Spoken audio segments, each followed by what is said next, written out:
Meetings are being held across the state of Minnesota and around the country this winter as farmers try to zero in on the big issues that will impact agriculture in the year ahead. In Minnesota, one of those issues is dealing with water quality, buffer strips, and nitrogen loss. Warren Formo is with the Ag Water Resources Center. He talks about those issues.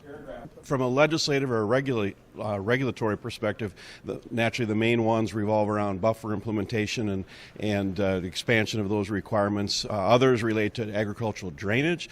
We can continue to see pressure on feedlots and the way they manage their nutrients on fields in particular.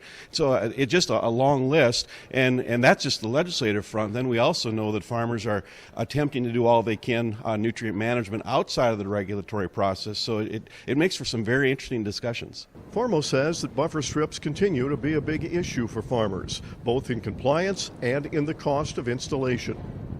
Buffers specifically, if it takes land out of production, if that was good land, that could be an issue. But regardless of the price of the commodities or the potential profit of what you're growing, certainly having to conform and comply with some regulations that require a lot of paperwork and activity that doesn't really add to what you're producing on your farm, it can become quite burdensome.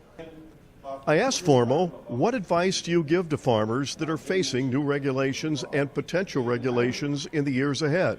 He said, number one, get involved.